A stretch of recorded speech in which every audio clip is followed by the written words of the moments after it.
On gravel bikes, you can get most parts in a variety of sizes. Frames, handlebars, cranks, cassettes, even saddles come in a variety of widths. But for wheels, you've got basically one option, 700C. Why is that? And would it be better if wheels could be sized proportional to the rider too? To answer these and other questions, I'm headed to see my friend and master frame builder, Lennard Zinn, who has been writing about bike tech for decades and has built many a frame for many a tall man, including former NBA players. We'll see what Lennard has to say on the subject of wheels above and beyond 700C. Today I'm riding out on a mule made by WTB with its 750D rims and tires. Feeling pretty good right now, but that may have more to do with the fact that there's a 25-mile-an-hour tailwind blowing me up the hill.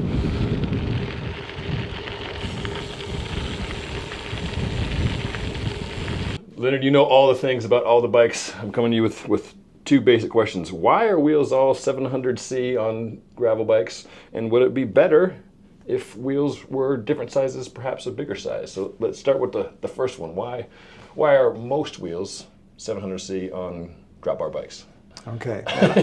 I believe that they're that way because people aspire to have the bikes that the top racers use. In the Tour de France, it's all 700C. It's been 700C for maybe all the way since 1900, I don't know, but certainly since the 1930s.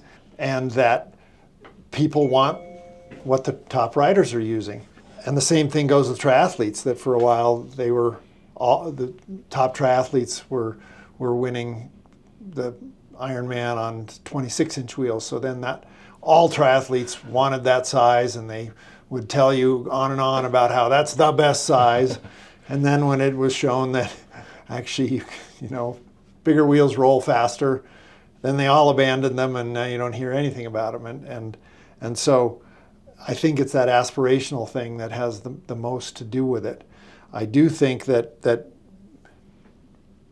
it makes rational sense to people that there would be a gradation in wheel size, that when they buy the first bike for their little kid, they don't expect 700 wheels on that, Sure. They get 12-inch wheels and 100-millimeter cranks and little saddle, little bar. Sure. And then the next bike, the kid gets 16-inch, then 20-inch wheels and 24-inch. And then they end up with adult bikes, 26-inch maybe for a while, but then the same kind of goes with crank length. Yes, there's some variation crank length available, but compared to the variation human size, it's very little. Well, compatibility is certainly a thing, right? Whether for individuals being able to swap wheels that they have in their garage, or for manufacturers, it's just a lot easier if you just have one wheel size to build around and one wheel size to buy, certainly for wheel makers. There's no question. For the industry, yes, it's great. Same with narrow range of crank lengths, because if you had this wide range of crank lengths, you'd have to have this wide range of bottom bracket heights on the bikes, and there would just, the frames would be different. Everything would require way more inventory, more SKUs, all that stuff. And so they'd just as soon keep it simple, basically 170, 175 cranks and the 700C wheels, and it just makes their life way easier. And the same with even the guys, like, we build all these wild wheel sizes, but most truing stands, can't handle 36-inch wheels or something like that. So a few other things. One is definitely if you're racing, you got to have the same wheel size as everybody else, or you're not going to get neutral support. And then gearing, that if the gearing that's available is all designed around 700C. And then if you have this very much different wheel size, or on the other end, use a very different crank length, so you're pedaling in a much different cadence, either very much shorter, and so you're turning much faster, or much longer, so you're turning it slower, then the gearing is either, in the case of the long cranks, it's not high enough, and in the case of short cranks, it's not low enough, and so that also pushes people toward consistency in wheel size and crank length as well, is just available gearing, and there's no way that SRAM and Shimano and Campagnolo want to make all these different sizes of chainrings and cassettes and everything, and derailleurs that handle way different lengths and everything in order to handle small portions of the market. Sure. Speaking of small but tall proportions of the market, you've made bikes for people of all sizes. This is currently set up for a 7-foot rider who was your last customer in here. Yes, that's right. Tell us about the range of bikes you've made in terms of sizes of bikes, the height of the riders, and the breadth of wheel sizes that you've used over the years. Well, I've made bikes from, I've never made one for 12-inch wheels, but I've made ones for 16-inch wheels, for little kids, 4-year-olds and stuff, for all the way up to 36-inch wheels. And I've made bikes for people that, you know, from 3.5 feet tall, including adults, that size, up to 7'2", I think. 7'3" is the tallest we've done. How often do you recommend a different wheel size for riders, and what is their height range when you're saying, hey, I think it would make sense to go up a wheel size, or do you steer people away from that? On the small size, it happens constantly because of toe overlap. That small gravel bike, you know, a woman comes in here, she's 5 foot or 5'2", maybe even a little taller than that, 5'3" or something. And if you have to make the top tube short enough that she can really be comfortable on there, then 700C wheel, she's just going to be hitting her toe on the front wheel unless you, angle it way out, and then it's just so heavy to steer, and snakes. The wheel snakes around ahead of her if she gets out of the saddle, you know, climbing, and it's just horrible. Yeah, so a few brands, like I can think of, Canyon did some of the smaller sizes in 650B.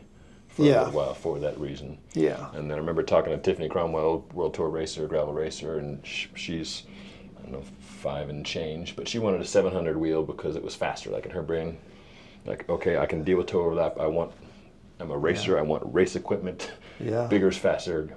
Give me 700. Yeah, I mean that happened with mountain bikes when, you know, originally 26-inch mountain bikes looked goofy as heck for a guy my size, but it was pretty reasonable for 5'4" person or something.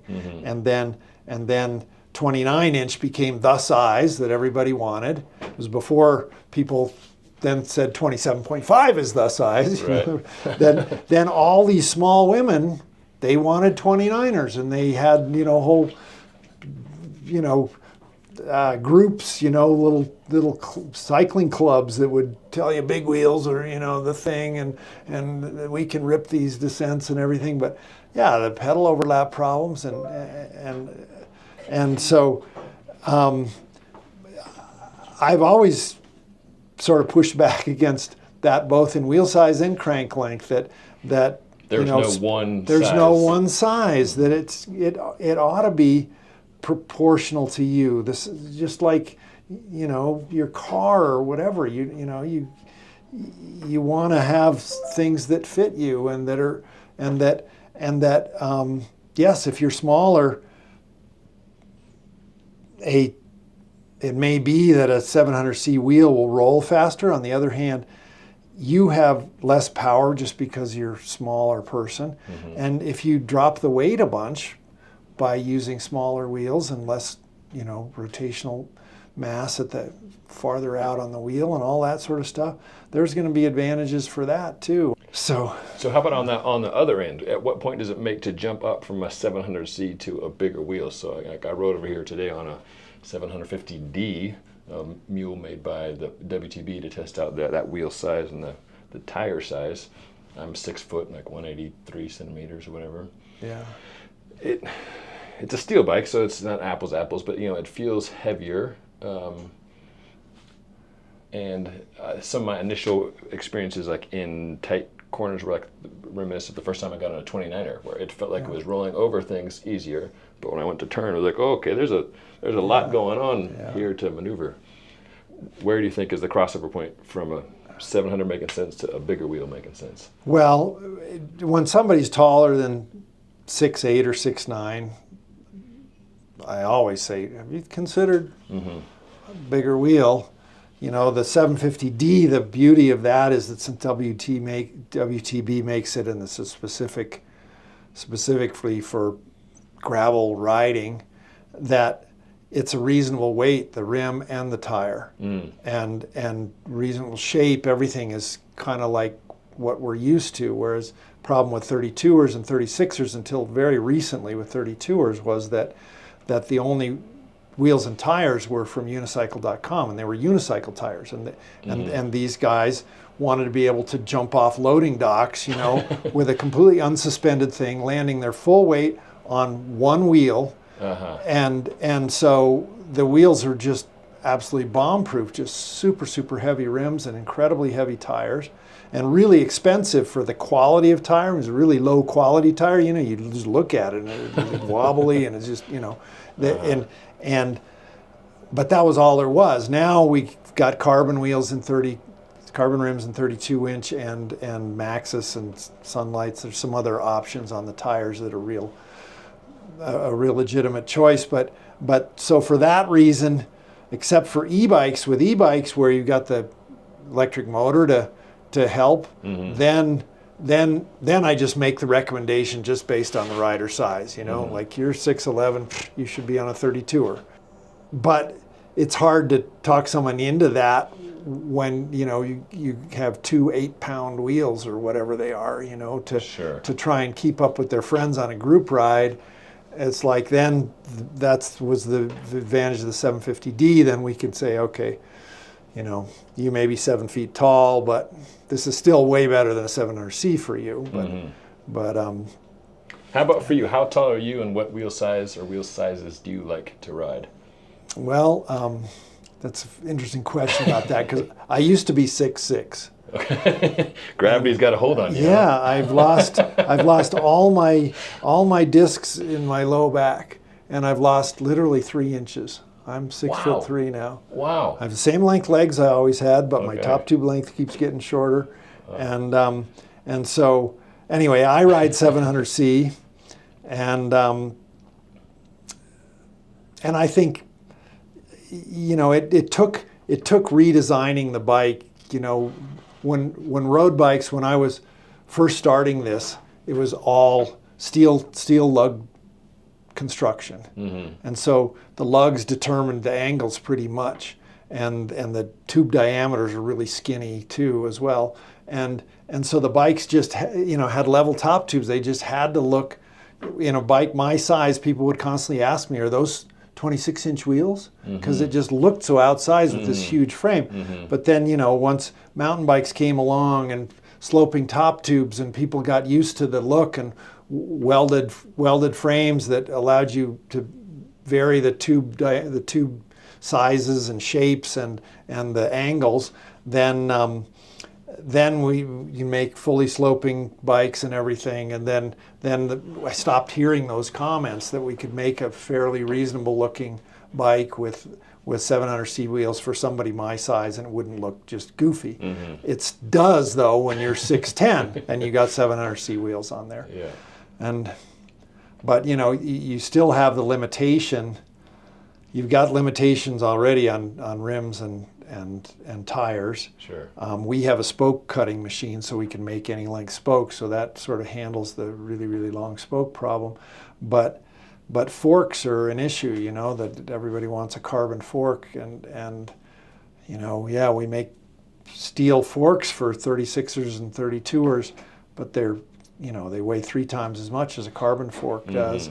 But if you're going to demand a carbon fork, well, you know, then we have to do all sorts of compromises in order to find one that if we can find one at all, that's gonna work with that wheel size, and then it's not gonna have the rake that it needs, because, you know, as you expand the wheel, you know, the trails going out. Yeah. So actually, here's a little drawing. And you know, you have the steering axis extending out here.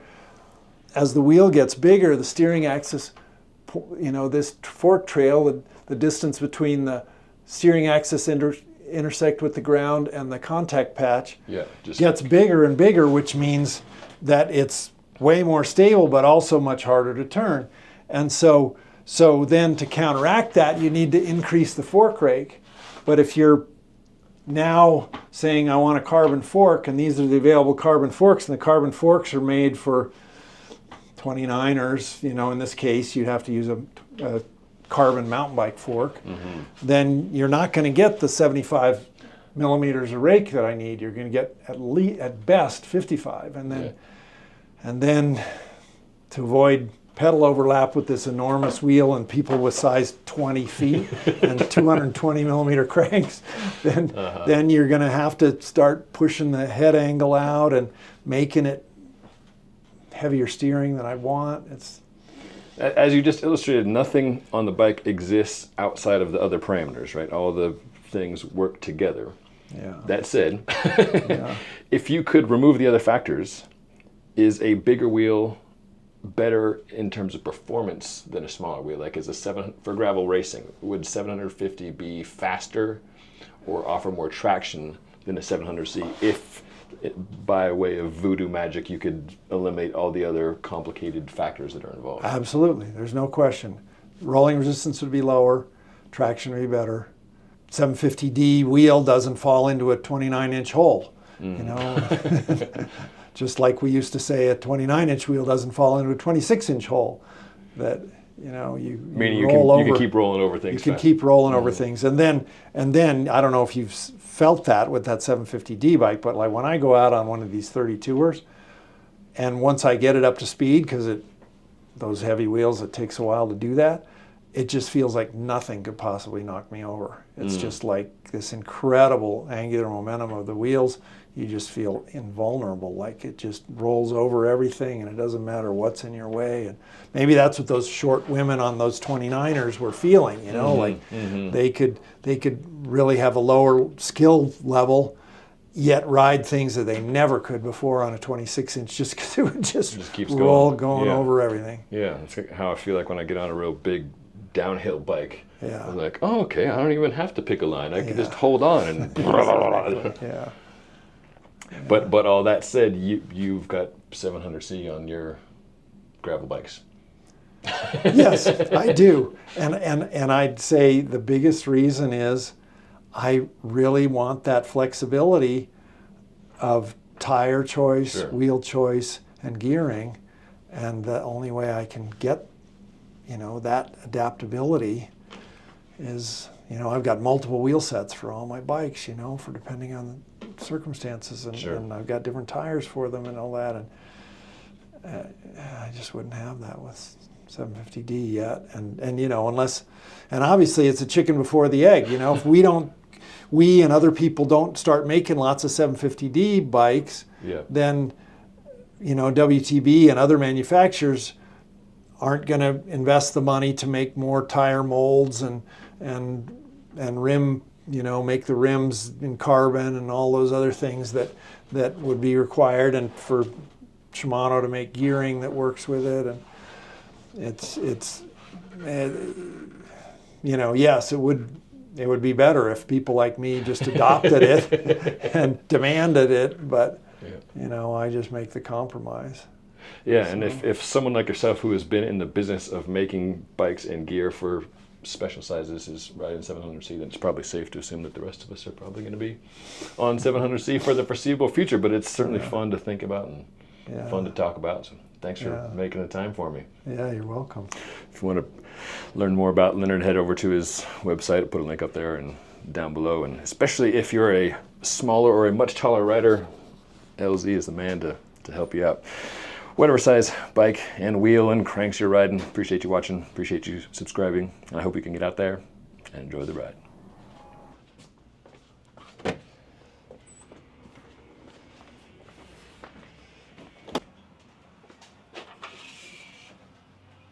Here's 32-inch carbon rims. Cool. Yeah, now this is a game changer. If you pick that up, that's such a difference from that 32-inch wheel we were looking at. Yeah, like at least a pound, if not a couple pounds less. Yeah. Yeah. And just because of the size of riders that we make bikes for, we basically build 100% of the wheels. So this is the wheel building station here, and we are real rigid on the spoke tensions, because the spoke tension has to be high enough, because the person's so heavy that as they roll along, they can basically make the wheel D-shaped at the bottom. And if the spoke completely becomes detensioned, then it's just going to go ping, ping, ping as it rolls past the bottom, you know, when it stretches back in, and then that's just going to fatigue it and crack the rim. And you know, a lot of pre-built wheels, when somebody gets pre-built wheels and they're over 250 pounds, I can usually just set my watch like, I'm going to see you in 6 months and you're going to come in here, because every one of your rear wheel, your rear rim at every drive side spoke where it enters the rim is going to have a crack.